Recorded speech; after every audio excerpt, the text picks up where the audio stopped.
everyone. Today I will discuss semester 5th zoology topics. That is semester 5th के बच्चे जो BSc के हैं उनका एक जूलॉजी का टॉपिक है जो कि आप लोग पढ़े भी होंगे या पढ़ेंगे, जिसमें लिखा हुआ राइस बग या फिर गांधी बग। दोस्तों, गांधी बग और राइस बग दोनों का मतलब सेम है। इसके बारे में हम आपके स्क्रीन पर दिख रहा होगा, जितना उतना आप नोट कर लेंगे और इन्हीं चीज़ों को हम एक्सप्लेन कर देते हैं। राइस बग इसे क्यों कहते हैं? क्योंकि ये जो है आपको पता है, जब राइस को खोखला कर देता है, राइस का जो मिल्क होता है उसको ये क्या करता है, शक करता है, उसी तरह से पी जाता है और जिसको धान जो है वो खोखला कर देता है। ये इंसेक्ट्स जो गंधी बग है या जिसको हम राइस बग बोलते हैं, ये बिलोंग करता है आर्थ्रोपोडा से, फाइलम आर्थ्रोपोडा, और क्लास इसका क्या है, इंसेक्टा है।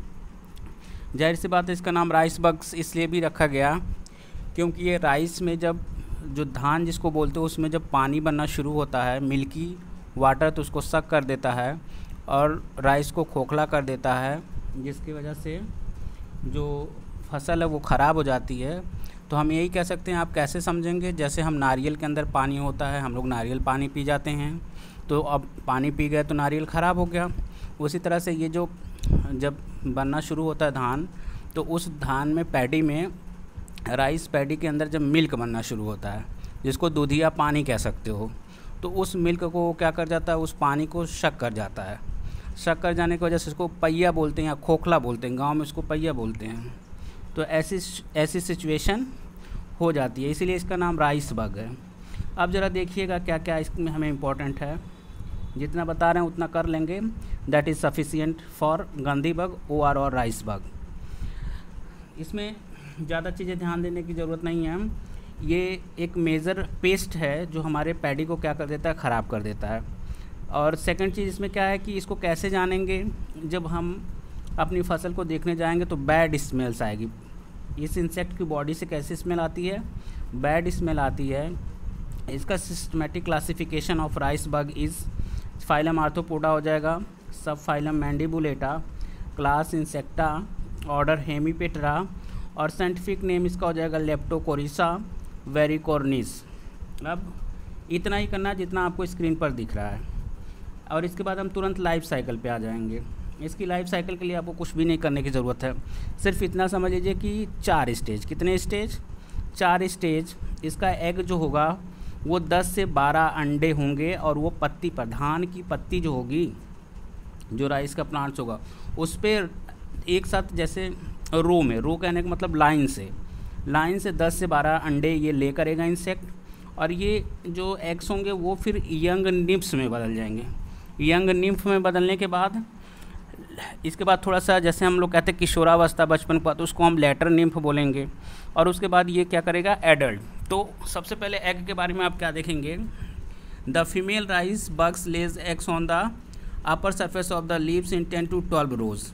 10 से 12 कैसे देगा, रोज़ में। After 6 to 8 days the eggs hatch into the nymphs. 6 से 8 दिन के बाद जो एग होगा वो टूट करके निम्फ बन जाएगा। तो ये हो जाएगा एग वाली इसकी स्टेज।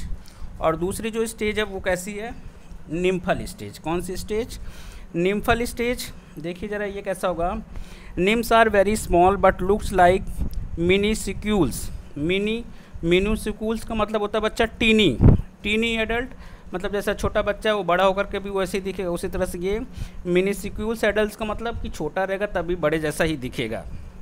तो मिनीसिक्यूल का मतलब टीनी। नाउ फिर लिखा है wings are absent in the nymphs, और निम्फ की खासियत क्या होगी, इसके पास विंग्स नहीं होगा। This stage continues for 17 to 23 days, after that NIMS develops into an adult stage. मतलब बच्चा जो निम्फ होगा वो निम्फल स्टेज में 17 से 23 दिन तक रहेगा। अब 17 से 23 दिन का मतलब कि हो सके वो 17 दिन बाद एडल्ट हो जाए, या फिर हो सके वो 18 दिन बाद, 20 दिन बाद, जैसा उसको न्यूट्रिशन मिलेगा। अगर अच्छा न्यूट्रिशन मिलेगा तो 17 दिन में वो बड़ा हो जाएगा, अगर न्यूट्रिशन कम मिलेगा तो हो सके वो 23 दिन लगा दे।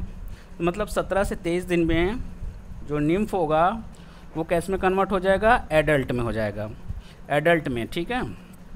तो ये develops into an adult stage. Next अगला हम बढ़ेंगे, एडल्ट स्टेज की क्या खासियत है। एडल्ट स्टेज में जब ये बच्चा बदल जाएगा तो एडल्ट स्टेज में इसकी खासियत होगी कि ये 55 mm इन लेंथ हो जाएगा। दूसरी होगी कि निम्फल स्टेज में इसके पास विंग्स नहीं थे, एडल्ट स्टेज में इसके पास एक पेयर विंग्स आ जाएंगे, मतलब 2 विंग्स। तो क्या लिखा हुआ जरा एडल्ट स्टेज देखोगे, this stage of the insect is narrow and stretched out, मतलब कि ये कीड़ा जैसे हम छोटा बच्चा है वो लंबा हो जाता है, उसी तरह से ये निम्फल के बाद जब एडल्ट में होगा तो इसकी बॉडी एक लंबी बॉडी हो जाएगी। स्ट्रेच मतलब थोड़ा खींचा खींचा सा लंबा लगेगा, और वो कितना होगा, 50 mm in length. The body is light green in colour with 2 pairs of wings. इसकी जो बॉडी होगी वो कैसी होगी, लाइट ग्रीन का मतलब हल्की, और इसके पास कितना होगा, 2 पेयर, 2 पेयर एंटीना का मतलब, एक पेयर एंटीना का मतलब 2 एंटीना, कितने antenna, 2 antenna. 1 pair of fine antenna का मतलब 2, और देखेंगे क्या लिखा हुआ, 1 pair of fine antenna is present on the anterior end of the body. Anterior का मतलब माउथ की तरफ, पोस्टीरियर का मतलब बैक साइड होता है, एंटीरियर का मतलब माउथ की तरफ। Adult is very active during the morning and in the evening, शाम सुबह ये थोड़ा एक्टिव ज़्यादा होगा। The adult rice bugs may remain alive for 5 months। The life cycle of this insect is completed by 4 to 5 weeks, मतलब 1 month में, 1 महीने में इसकी लाइफ साइकिल कंप्लीट हो जाती है, और ये तकरीबन 5 से 6 महीना जीवित रहता है। मतलब यही टाइम इसका सबसे फेवरेबल है धान में। जैसे जैसे स्लोली मिल्क बनेंगे तो मतलब वैसे वैसे, मतलब सेम हम कह सकते हैं जुलाई से लेकर के दिसंबर तक की इसकी लाइफ रहती है।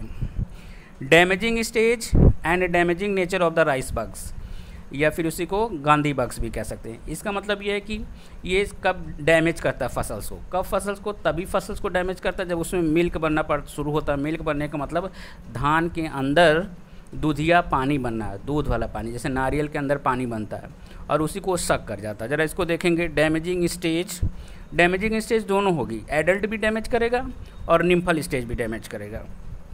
आपकी स्क्रीन पर फिगर दिख रहा होगा राइस बग का, जब देखोगे, it has been practically observe that both the nymphal as well as adult stage of rice bugs are causing damaging to the paddy field. धान की फसल को दोनों स्टेज, निम्फल भी और एडल्ट भी, निम्फल स्टेज वो स्टेज है जिसको हम किशोरावस्था की तरह से कह सकते हैं, समझ गए।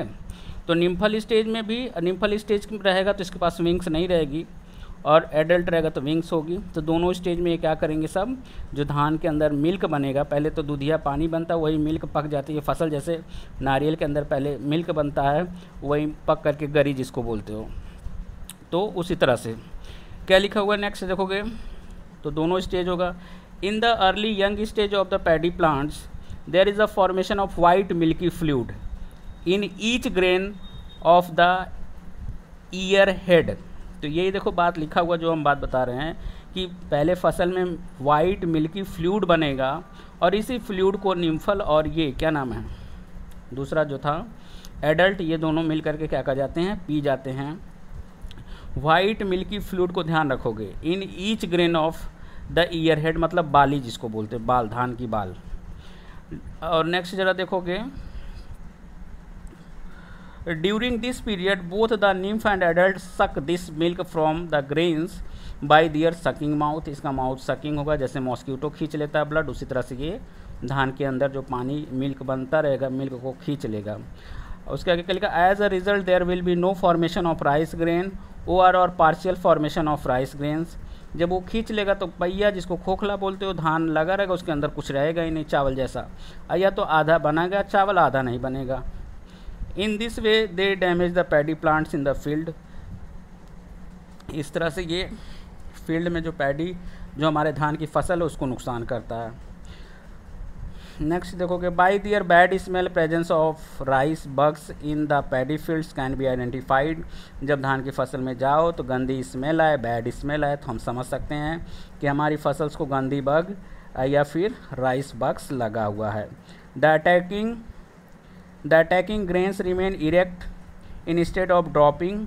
Attacking plants in the paddy fields can be absolutely detected by these two symptoms. हम दो तरह से इसको पहचान सकते हैं, फसल में राइस बग लगा है कि नहीं लगा है। पहला केस, अगर राइस बग फसल में लगा है तो जो धान हो, जो फसल होगी उससे बैड स्मेल आएगी। और दूसरा, अगर राइस बग लगा है तो वो खोखला कर देगा। खोखला करने की वजह से जो धान की फसल वो अगर सही रहेगी तो गिरा रहेगा धान की फसल का जो राइस पैडी है, अगर उसकी जो फसल लग जाएगी तो लरक जाता है। अब अगर वो राइस बग उसको सक कर जाएगा तो इरेक्ट रहेगा, मतलब वो पूरी तरह से गिरेगा नहीं, बाली क्या रहेगी, थोड़ी थोड़ी खड़ी खड़ी लगेगा इरेक्ट टाइप का। अच्छा, ये ख़त्म हो गया। नेक्स्ट हेडिंग आपका है distribution of rice bug. Rice bug कहाँ कहाँ पर पाया जाएगा बच्चा? राइस बग वहाँ हर जगह पाया जाएगा जहाँ धान की फसल होती है, चाहे वो इंडिया हो चाहे पाकिस्तान हो, जहाँ जहाँ फसल होगी। या फिर नेक्स्ट हम कह सकते हैं यूपी में, बिहार में, पंजाब में, जहाँ जहाँ राइस की फसल होगी हर जगह राइस बग जो है वो प्रेजेंट रहेगा, जिसको कहेंगे डिस्ट्रीब्यूशन ऑफ राइस बग्स। ज़रा एक बार रीड कर लेते हैं। The rice bugs are distributed throughout the rice growing areas. कह रहा है कि जहाँ जहाँ राइस ग्रोइंग एरिया होगी वहाँ पर राइस बग क्या होगा, प्रेजेंट होगा। In the forest as well as in wild grasses this pest breed heavily and so large number of rice bugs both adult and nymph attack the surrounding paddy field during the milk stage of the paddy grains. हर जगह पाया जाएगा जहाँ पे भी ये fossils होंगी, और ये दोनों निम्फल स्टेज और एडल्ट स्टेज दोनों पैडी ग्रेन्स को क्या करेंगे, नुकसान करेंगे। ये तो था उसके लाइफ साइकिल के बारे में और डिस्ट्रीब्यूशन के बारे में। नेक्स्ट है controlling measure of rice bugs. हम राइस बग्स को कैसे कंट्रोल कर सकते हैं, स्क्रीन पर आपको दिख रहा होगा। मैकेनिकल कंट्रोल का मतलब होता है बच्चा, हाथ से कोई जाली ले लें, जैसे हम लोगों को पास आता है ना एक मच्छर मारने वाला चट नेट टाइप का, उसी तरह से एक जाली बना ले जिसमें इनको हम क्या करें, पकड़ें। Adult and nymph of the rice bugs can be collected by the paddy fields by small hand net and they are then destroyed. पकड़ करके मार दिया जाए। Light trap can be set up surrounding the paddy field and the insect pest is attracted and dried up subsequently. एक तो है कि net ले लें, जाल बना लें, जाल में फंसाएं। दूसरा है कि वहाँ पर बल्ब लगा दें, रोशनी की वजह से वो बार बार वहाँ पे आएंगे सारे इकट्ठा होकर के। आपको पता रोशनी होती है तो इंसेक्ट्स उस रोशनी के पास आते हैं और वहाँ घूम घूम के मर जाएंगे। केमिकल कंट्रोल में ज़रा देखेंगे, इंसेक्टिसाइड्स, इंसेक्ट्स को मारने वाला जो insecticide like 10% BHC benzene hexachloride, या जिसको हम गमक्सिन टाइप भी बोलते हैं गांव में, benzene hexachloride are applied by the duster in the affected paddy field. Affected field पर इसको फेंक दिया जाए डस्ट के 10% and its surrounding area generally per acre 12 kg। एक एकड़ में शायद 32 बिस्वा होता है, कुछ ऐसे ही होता है। तो एक एकड़ में मतलब 12 kg 10% of BHC dusting is applied which gives good result. 10% मिला करके और गमक्सिन जिसको बोलते हैं बेंजीन हेक्साक्लोराइड टाइप, उसी में क्या करें, छिड़क दें। Biological control of rice bug जरा भाई देखेंगे। The insects like the tiger beetle uses rice bug. Tiger beetle भी एक इंसेक्ट है जो इस राइस बग को खा जाता है एज देयर फूड मटेरियल की तरह। तो जैसे हम लोगों ने फिश के लार्वा, हमने मच्छर के लार्वा को गम्बूसा फिश खा जाती है, उसी तरह से राइस बग या गंधी बग को टाइगर बीटल खाता है। लिखा हुआ आपको स्क्रीन पे दिख रहा होगा। और ये टाइगर बीटल क्या करेगा, इसी को ढेर सारा अगर आ जाए तो ये इसको खा जाएगा, तो इसको छोड़ दिया जाए। Hence if tiger beetle is released in the attacking paddy field then the rice bug can be control to some level. तो टाइगर बीटल को ला करके वहाँ छोड़ दिया जाए तो इसको क्या करेगा, खा जाएगा। तो इस तरह से हम क्या कर सकते हैं, कंट्रोल कर सकते हैं। तो दोस्तों ये था आपका गांधी बग या राइस बग की पूरा जितना आपको दिया हुआ पेस्ट के लाइफ साइकिल, कंट्रोल और इसके क्या, ज़रा एक बार देखेंगे। लाइफ साइकिल में कुछ करना नहीं है बच्चों, 4 फिगर ध्यान रखेंगे। पहले एग बना लेंगे 10 से 12, उसके बाद यंग निम्फ का मतलब छोटा बना लेंगे, छोटा सा इंसेक्ट, वही कुछ करना नहीं है। गोल करके 6 पैर, 2 2 4 6 पैर और 2 एंटीना। उसके बाद लेटरल निम्फ मतलब उसी से थोड़ा सा बड़ा होने पर और एडल्ट बना देंगे, बस और कुछ करना नहीं है, जैसा कि आपको स्क्रीन पर फिगर में दिख रहा होगा।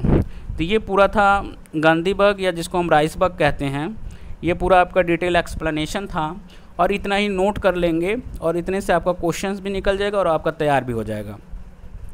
और किसी को कोई डाउट होगा तो कमेंट बॉक्स में लिखेगा। बहुत दिन से सोच रहे थे कि आप लोगों का भी टॉपिक डालने के लिए, कंपलसरी सब्जेक्ट का भैया आप लोगों का भी टॉपिक जल्दी डिस्कस करेंगे और कुछ क्वेश्चंस डालेंगे, और फ़िलहाल इसको जो बच्चे हैं वो नोट कर लेंगे। और ये स्पेशली जूलॉजी वाले बच्चों के लिए था 5th semester. Thanks for listening as well as watching. Have a nice night.